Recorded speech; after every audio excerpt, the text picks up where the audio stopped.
ಚೆನ್ನಾಗಿತ್ತು. ಆ ಪ್ರಪಂಚದಲ್ಲಿದೆ ಇವಾಗ ಈ ಪ್ರಪಂಚ ನೋಡಿ ತುಂಬ ಡಿಫ್ರೆನ್ಸ್ ಅನಿಸ್ತಾ ಇದೆ. ತುಂಬ beautiful experience big boss.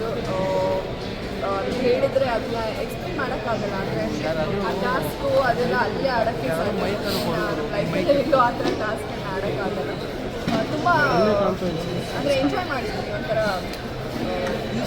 Task ಜಗಳ ಅದ್ರ ಮಧ್ಯೆ ತಮಾಷೆ ಆಗಿದೆ. ಎಲ್ಲೋ ನಾವು ಇನ್ನೂ ಹೋಗ್ಬಿಟ್ಟಿದ್ವಿ ಕಾಲೇಜಲ್ಲೆಲ್ಲ ಗಾಸಿಪ್ಗಳನ್ನೆಲ್ಲ ಮಾಡ್ಕೊಂಡು ನಗಾಡ್ತಾ ಇದ್ದ ಆ ಥರ ಚಿಕ್ಕ ಹುಡುಗಿರು ಆಗ್ಬಿಟ್ಟಿದ್ವಿ ಅಲ್ಲಿ. ಮೇಡಮ್ ಬಿಗ್ ಬಾಸ್ ಮನೆಯಲ್ಲಿ ಬಂದಿದ್ದೀರಿ, ಹೊರಗಡೆ ಕ್ರೇಜ್ ನೋಡಿದಾಗ ಯಾರಿದೆ ಅಂತೇಳಿ ಅನಿಸ್ತಾ ಇದೆ? ಅಫ್ಕೋರ್ಸ್ ಇಲ್ಲಿ ಅದು ಎಲ್ರಿಗೂ ಗೊತ್ತಿದೆ. ನನಗನ್ಸುತ್ತೆ ಗಿಲ್ಲಿ, ಅಶ್ಮಿ, ಜಾನ್ವಿ, ರಕ್ಷಿತಾ ಇವ್ರು 4 ಜನ ಟ್ರೋಲೋ ಏನೋ ನೆಗೆಟಿವ್ ಆಗಿ ಪಾಸಿಟಿವ್ ತುಂಬ ಸೌಂಡ್ ಮಾಡಿದ್ದೀವಿ ಅಂತ ನನಗನ್ಸುತ್ತೆ. ಗಿಲ್ಲಿ ಕ್ರೇಜ್ ಇದೆ ಹೊರಗಡೆ. ಪ್ರತಿ ಸಲ ಅಷ್ಟೇ ಬಿಗ್ ಬಾಸ್ ಆದಾಗ ಒಬ್ಬೊಬ್ಬರನ್ನ ಜನ ತುಂಬ ಇಷ್ಟಪಟ್ಬಿಡ್ತಾರೆ. ಡ್ರೋನ್ ಪ್ರತಾಪ್ ಇರ್ಬೋದು ಅಥವಾ ಜಗದೀಶ್ ಅವ್ರು ಇರ್ಬೋದು. ಅವ್ರು 18 ಡೇಸ್ ಆ ಕ್ರೇಜ್ ಇತ್ತು. ಸೊ ಬಿಗ್ ಬಾಸಿಗಿರೋ ಕ್ರೇಜು ಬಿಗ್ ಬಾಸಿಂದ ಅಲ್ಲಿ ಕಂಟೆಸ್ಟೆಂಟಿಗೆ ಸಿಗೋವಂಥ ಕ್ರೇಜ್ ಇದು. ನೆಕ್ಸ್ಟ್ ಸೀಸನ್ ಬಂದಾಗ ಇನ್ನೊಬ್ರು ಕ್ರೇಜ್ ಶುರು ಆಗುತ್ತೆ. ಅಂದರೆ ಇದು ರಿಯಾಲಿಟಿ. ನಾನು ಪ್ರತಿ ಸಲ ಹೇಳಿದಾಗ ಇದು ಜಲಸಿಂದ ಹೇಳ್ತಿದ್ದೀನಿ ಅಂತ ಜನ ಅನ್ಕೊತಾರೆ, ಬಟ್ ರಿಯಾಲಿಟಿ ಇದು. ನೀವೇ ಯೋಚನೆ ಮಾಡಿ, ನೀವು ರಿಯಾಲಿಟಿನ ಅಕ್ಸೆಪ್ಟ್ ಮಾಡಲೇಬೇಕು. ಸೊ ಜನ ಇಷ್ಟಪಡ್ತಾ ಇದ್ದಾರೆ, ಜನ ಎಂಜಾಯ್ ಮಾಡ್ತಾ ಇದ್ದಾರಲ್ಲ ಅಷ್ಟೇ, ಅದೇ ಬೇಕಾಗಿರೋದು. ಹೊರಗಡೆ ಈ ರೀತಿ ಸಿಕ್ಕಾಪಟ್ಟೆ ಕ್ರೇಜ್ ಕ್ರಿಯೇಟ್ ಆಗಿದೆ, ಗಿಲ್ಲಿ ಆ ರೀತಿ ಒಳಗಡೆ ಇದ್ದಾರಾ ಅಂತ? ಅಂದರೆ ಅಲ್ಲಿ ಇರೋದಕ್ಕೆ ಇಲ್ಲಿ ಕಾಣಿಸ್ತಾ ಇದೆ. ಅದು 1.5 ಅವರಲ್ಲಿ ನಾವು ನೋಡೋದೇ ಬೇರೆ. ಅಲ್ಲಿ 24/7 ನಮಗೆ ಅದೇ ಕಾಮಿಡಿ ಕೇಳಿ ಬೋರ್ ಆಗಿರುತ್ತೆ. ಇದೇನು ಯಾವಾಗಲೂ ಮಾತಾಡ್ತಿರ್ತಾನೆ ಅಂತ. ಬಟ್ ಅದನ್ನು 1.5 ಅವರು ಏನೋ ಕೆಲಸ ಮುಗಿಸಿ ಬಂದು ನೋಡಿದಾಗ ಆ ಕಾಮಿಡಿನ ಜನ ಎಂಜಾಯ್ ಮಾಡ್ತಾರೆ. ಅಲ್ಲಿ ಇರಿಟೇಷನು ಆಗುತ್ತೆ, ಖುಷಿನೂ ಆಗುತ್ತೆ.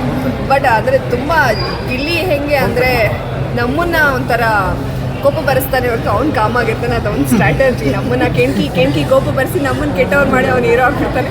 ಬಟ್ ಆ ಸ್ಟ್ರಾಟರ್ಜಿ ಎಲ್ರಿಗೂ ಸಿಗಬೇಕಲ್ಲ.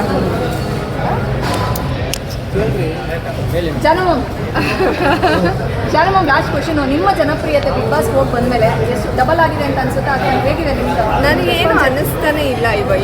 ನನಗೇನು ಅವಾಗ ಹೆಂಗಿದ್ದೋ ಇವಾಗಲೂ ಹಾಗೇ ಇದೆ ಅಂತ ಅನಿಸುತ್ತೆ. ಯಾಕಂದರೆ ನಾನೆಲ್ಲೂ ಹೊರಗಡೆನೇ ಬಂದಿಲ್ಲ, ಎಲ್ಲೂ ಹೊರಗೆ ಹೋಗೇ ಇಲ್ಲ, ಮನೆಯಲ್ಲೇ ಇದ್ದೆ.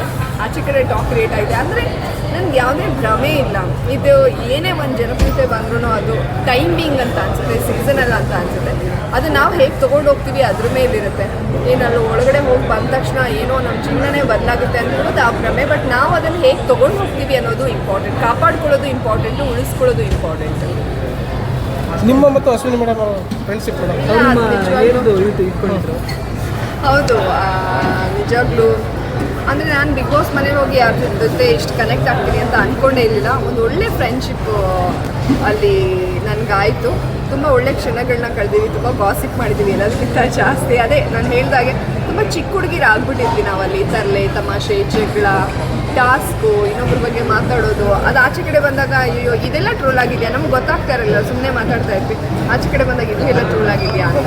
ಆಮೇಲೆ ಅವ್ರು ನಾನು ಹೇಳಿದ್ರೆ ಅವ್ರು ಯಾವಾಗಲೂ ಹೇಳೋರು ಇದೊಂದು ನನಗೆ ಬೇಕು ಅಂತ. ನಾನೇನಾದರೂ ಮಧ್ಯದಲ್ಲಿ ಎಲಿಮೆಂಟ್ ಆದರೆ ನಿಮಗೇನು ನನ್ನ ಥಿಂಗ್ಸಲ್ಲಿ ನಿಮ್ಗೆ ಏನು ಬೇಕು ನೀವು ಇಟ್ಕೊಂಡು ಕಳಿಸಿ ಉಳಿದಿದ್ದು ಅಂತ ಹೇಳಿದೆ. ಇಟ್ಕೊಂಡು ಅಷ್ಟೇ.